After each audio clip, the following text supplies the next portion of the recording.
I'm Farah Duro, and you're listening to the PCOS Revolution podcast. During our break, I received quite a few emails from some of you requesting more information on natural treatments for PCOS, along with more interviews with women overcoming their battles. And I'm really happy to say that this season is going to definitely not disappoint you. What occurred to me while reading your emails is that as women with PCOS, we are not suffering from a birth control deficiency, but actually a cascade of multiple hormone imbalances influenced partially by our genes, but also by our environment, diet, and how we cope with stress. As you listen to this episode with Aaliyah and the upcoming episodes with other women who have found solutions that work for them, it's my hope that this podcast will help you find some answers of your own. I've also put together a special webinar on natural ways to heal PCOS and other female hormone imbalances such as endometriosis, PMS, and unexplained infertility that I'm holding this Thursday, February 8th at 12 noon Eastern Standard Time. I hope all of you can make it so that you can have all your questions answered on really addressing the root causes of these. And if you can't make it to the live webinar, I'll be posting the replay on our website at floridacompletewellness.com. So please register anyway and be on the list for the replay. And last but certainly not least, I want to let you know about some very exciting news about some special guests that we're going to be having on the show this season. Angela Grassi, author of the PCOS Workbook and the PCOS Nutrition Center Cookbook, is appearing next month, along with one of the biggest influences on me as a practitioner of natural women's health, Dr. Christine Northrup. Her New York Times bestselling book, Women's Bodies, Women's Wisdom, inspired me to seek answers outside of conventional treatment when it wasn't working for me for my PCOS symptoms, and also to pursue my career nearly 20 years ago. It's hard to believe it's been that long, as a reproductive doctor of Oriental medicine. So I encourage all of you to pick up a copy of that book and refer to it regularly. It's an absolute classic and wonderful resource no matter what your age. As always, I really appreciate your feedback and support in making this show amazing, so please keep your emails coming.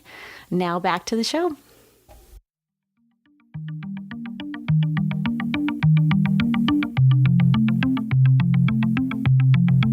Hello and welcome to the second season of the PCOS Revolution. I'm your host, Farah Duro, licensed reproductive acupuncturist and PCOS specialist, and I'm here today with a very special guest, Aaliyah Choi, who is a board member with the PCOS Awareness Association, which is a nonprofit organization dedicated to the advocacy of PCOS, which occurs in over 10 million women worldwide. So I'm very excited to have her here today, and without further ado, I'd like to go ahead and welcome you to the show. Welcome, Aaliyah. Thank you. I'm excited to be here. So could you just tell us a little bit about your background and how you came to find the PCOS Association, and then, basically just describe to us how you were diagnosed with PCOS.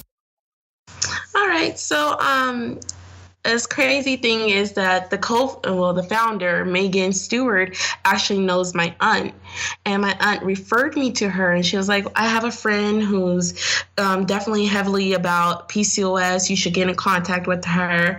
And I did. And I was just like, hey, my aunt told me you have it. Can we talk about it and kind of see what can we do here? And that's when I found out that she was the founder of PCOS Awareness Association. And I was just like, wow, that's amazing. And so I recently it's been about a year now since I've been diagnosed. I got diagnosed after I had my daughter. Pretty much I had facial hair growth, and I gained 30 pounds in 1 month postpartum. So it was very concerning, and I just couldn't stop, bleeding on my cycle. So it was just very hectic. And so they were just like, well, it sounds like you have PCOS. And then kind of just left it at that for about a few months. So pretty much that's kind of how it went. Okay. And so you didn't find out until after you had your first child, right? Yes. Okay. That is correct. Okay. And tell us a little bit about and we're going to get into some pretty personal stuff. So I know that if you're listening right now, we have women listening in 33 different countries right now. So this is how widespread PCOS is. And I think that we're just, with over half of women still not diagnosed, this is one of the things that, it really is concerning to me, why, the word is not getting out there. So that's what we're here for. Yeah. So Aaliyah's just reading her blog, it almost brought me to tears. There's certain things that come out that are just, I just felt like that we needed to really share this with other women. So I really commend you on your courage and once when I was reading about kind of some dark days you were having, can you share a little bit about the emotions you were having when you were going through some depression that it can also be linked to PCOS? So it was a very tense year for me last year. I've been in dark places before, just based off of my background and how I grew up, but it was just the fact that I just felt hopeless. I just felt like I couldn't do it. It was just like these doctors kept putting me on the back burner. They kept trying to make everything in my head. And I know when I'm hurting, but in the medical days, they always believe it's in your head, and it was just so frustrating because I just felt defeated, and all I could do was just sink in, and it just felt like I was locked in my mind, and I just couldn't see the joy in life anymore. It was just dark, and it just broke me down. I cried every single day. I was so upset, and I just couldn't help but to kind of blame myself, because I'm just like, well, if I didn't be like this and I can do this, and it affected me heavily as being a mom and a wife and being a friend and everything. I just couldn't help but to isolate myself from everyone, because I just could not grasp and I couldn't accept what I was going through. And it was just so hard. It's just like there was no hope for me. And I just secluded myself. And that's one thing a lot of people don't realize with PCOS. It affects your mental heavily. Like, it's just something that it just, it takes so much out of you that it's hard to regain. And it just keeps taking. And all you can help but is to feel hopeless, at times. And how did you come out of that hopelessness? So, it was a very emotional day after my appointment, and I just kind of just said I'm throwing in a towel, and I just couldn't stop crying. And my daughter is only 2 years old, and she was like 1.5 at the time. She came and gave me the biggest hug and the smile, and that reassured me that I'm doing this. I have to fight, because I want to see my daughter's second birthday. I want to be able to see her go to school, go to prom.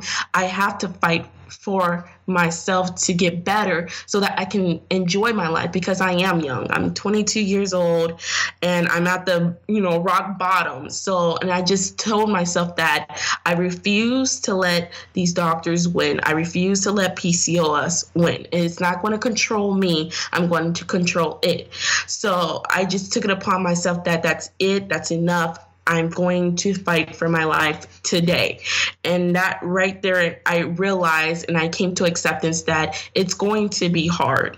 And there's going to be days where I feel defeated, but I know what I'm trying to do here, which is to not only bring awareness, but to fight for my life, because it means something. I am a mom, and I want to be there for my daughter as well. And I know that it is hereditary. So it could be passed down to her like it was to me. And I want to make sure that there's something there for her to fall back on as well, that, she has an open community of love and understanding.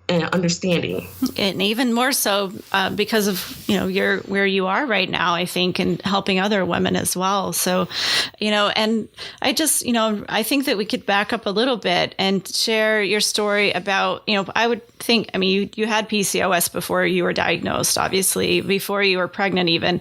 But the pregnancy itself just, bring us to that situation where, when you were pregnant with your daughter, how was the PCOS affecting your pregnancy that you really didn't know you had yet? So before I met my husband, I acknowledged by my other doctors that I had a cyst on my ovary. The whole time they said it was on my left, but it turns out it was on my right for gotten it ever since then. And it was enlarging by the month. And it was just like getting bigger and bigger. It was to the point of the size of a tangerine almost. Yeah. So it was a really big cyst.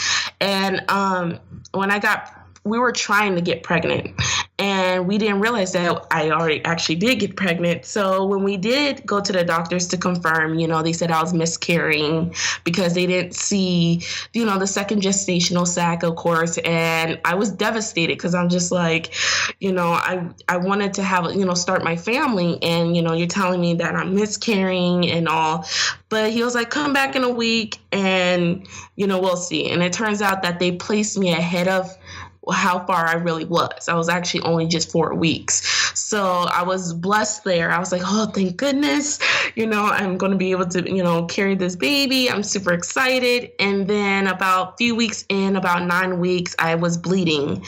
And I was just like, oh my goodness, I think I'm miscarrying. So I went to the hospital, and that's when they realized that it was a life or death situation for my daughter, is that we will have to do a cyst removal surgery to help save your daughter, or to help save both of your ovaries. Well, the ovary that was affected by the cyst. So me and my husband talked about it, and I knew I wasn't far along, and the chances of losing her was extremely high. So we're just like, look, if we lose her, unfortunately, that's a very heartbreaking situation, but, I'd rather, be healthy and then try again. So they did the surgery, and also tested this cyst to see if it was cancerous. Thank goodness it wasn't.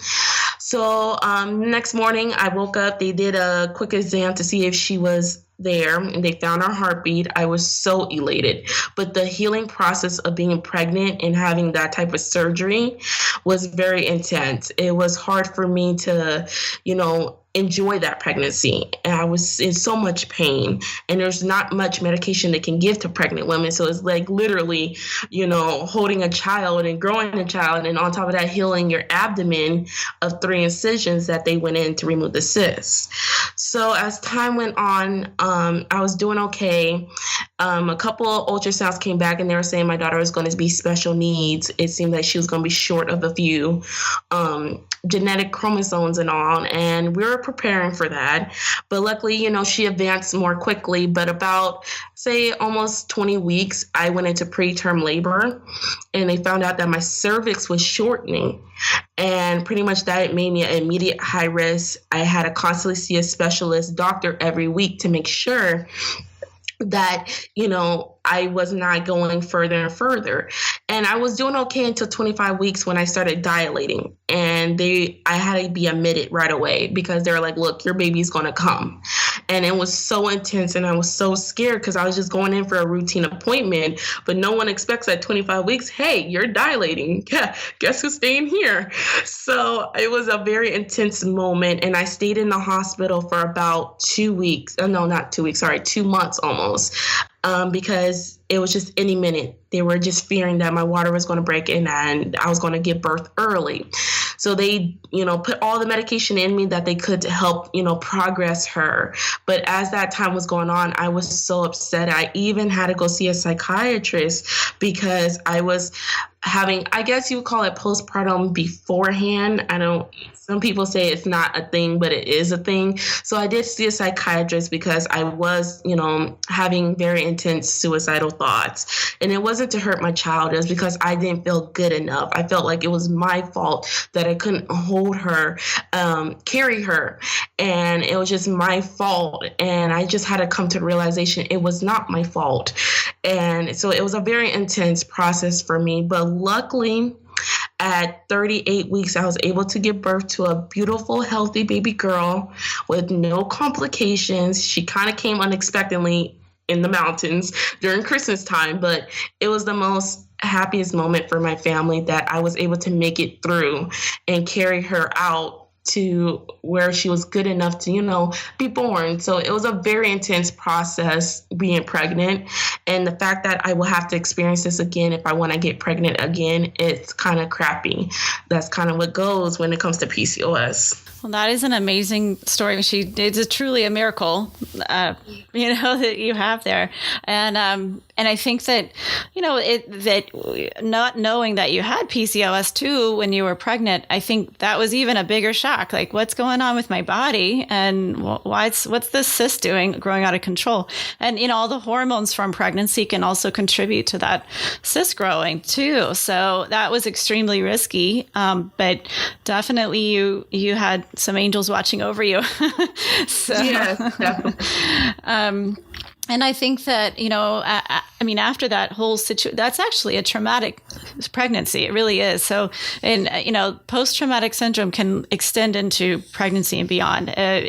People think that postpartum, like you said, postpartum depression only occurs afterwards. But, you had been in the hospital 2 months. So I definitely can see where you were getting pretty down. So, and then after you delivered, did you have some bleeding problems after that? Or I was reading in your blog that you were having some continuous bleeding. Yeah, so normally after you have a pregnancy, you're supposed to pass one blood clot, like one medium-sized blood clot. I was passing two, and then I just wouldn't stop bleeding. I was going on for like at least 3 months of bleeding after having her. And then I would start skipping a month. And then around about, I would say not even March, maybe April, that's when I realized I gained 30 pounds in 1 month. And I was normally eating back to normal, and it was just like I just blew up like a whale, and I was just like, what is going on here?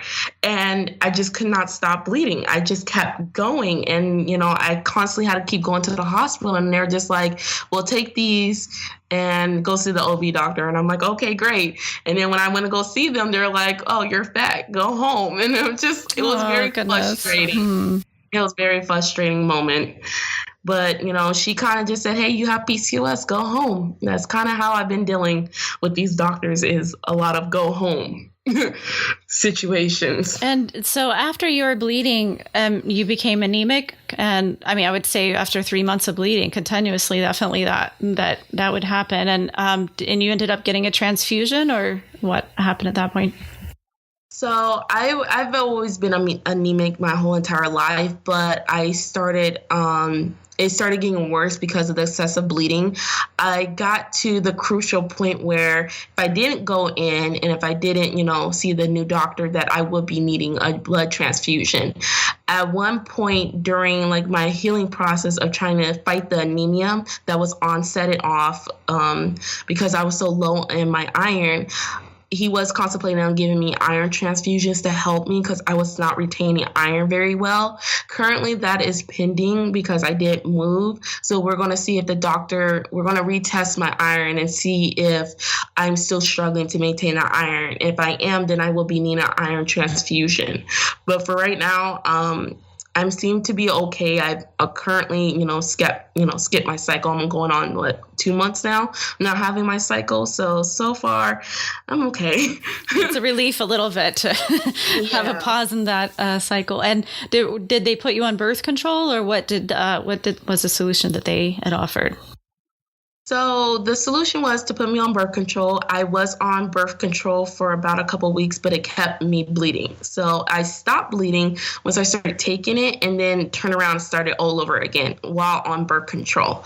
So, we just agreed that I need to stop taking birth control. And at the time, this was my primary care provider giving me all the ideas instead of my gynecologist. So that also was the problem, because they didn't know what birth control was fitted for me.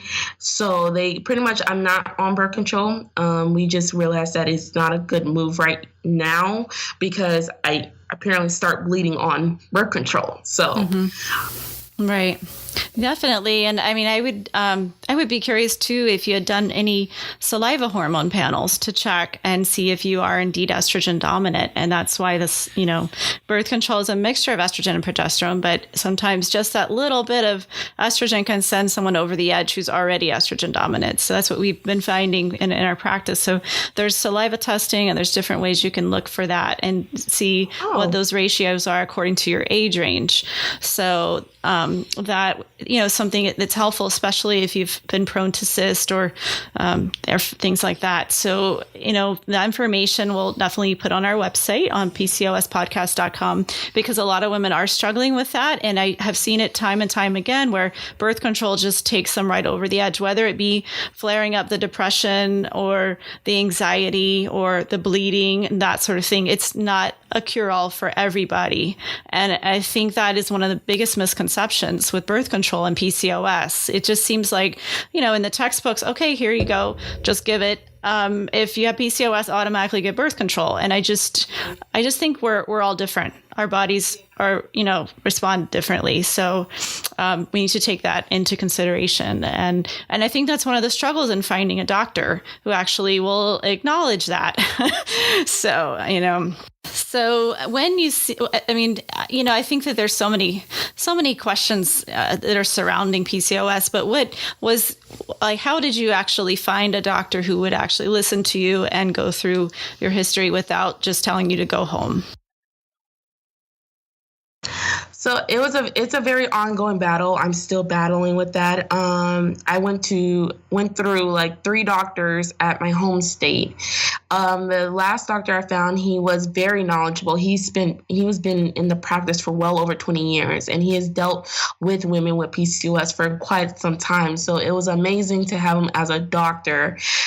He definitely came up with a game plan for me. And fortunately, I had to lose him because I did move, but I currently just try to find me a new doctor here, and I actually just went through a very distasteful situation with that doctor. She kind of cut my appointment 5 minutes and kind of told me to go home. So I'm kind of back at square one. My advice to women out there is that don't accept everything that the doctor tells you. If you know that they're not giving you the adequate help and care that you deserve, you have to find someone else. There's so many doctors out there. I understand, health insurance, may matter in that situation, but also don't allow these doctors to just keep telling you, go home. Do not go home. Keep fighting for your health, because I made that mistake and I almost lost my life for that. So I just advise everyone to keep going until you find a yes. So important. And resources are out there. I mean,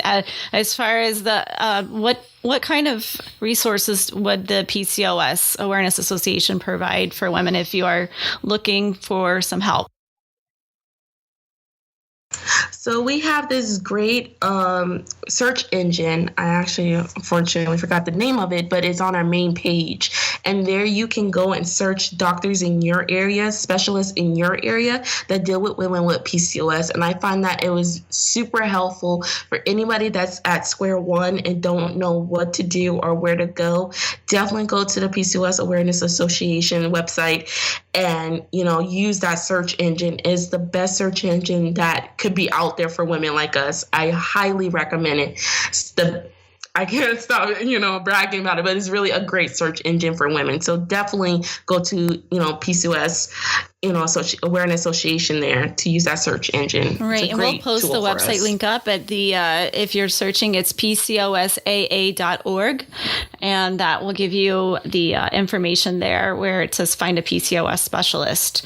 So that is a wonderful resource. I'm glad that it's out there and that you're doing this work, because it's not easy. And, and if you could recommend one pearl of wisdom that could contribute to someone actually overcoming their PCOS symptoms, what would it be?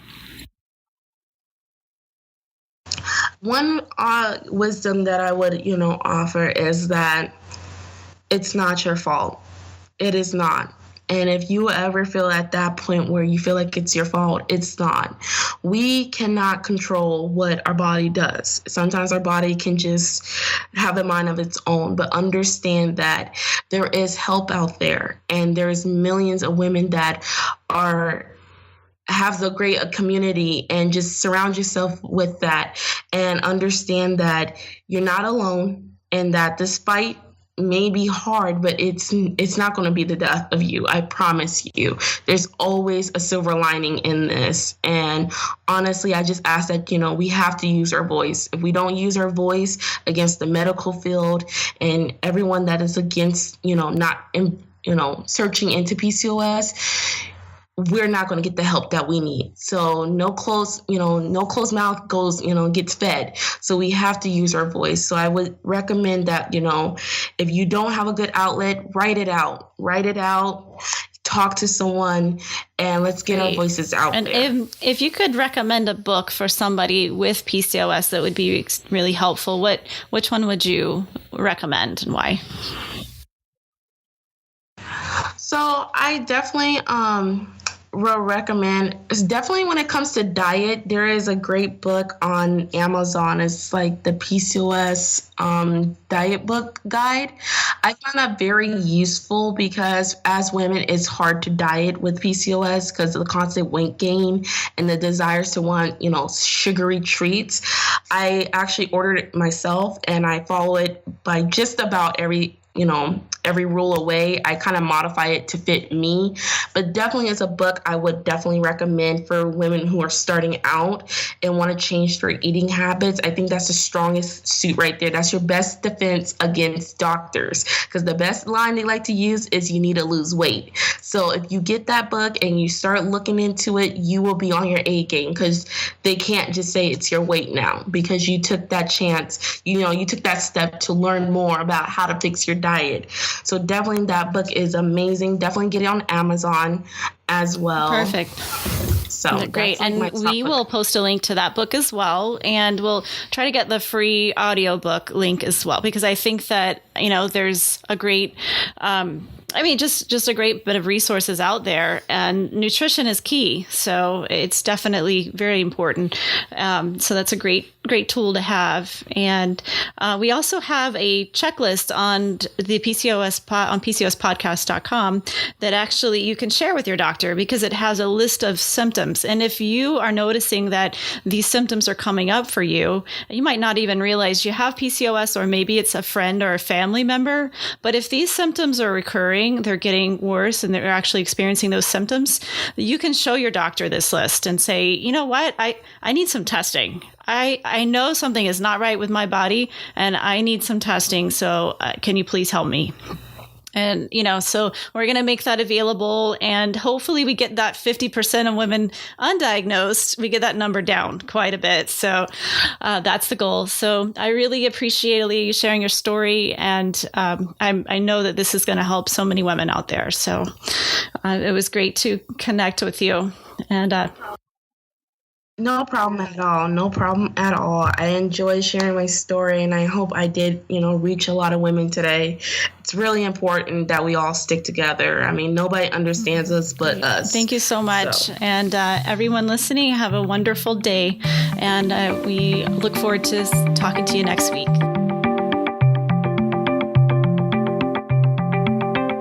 That's the end of this episode of the PCOS Revolution podcast.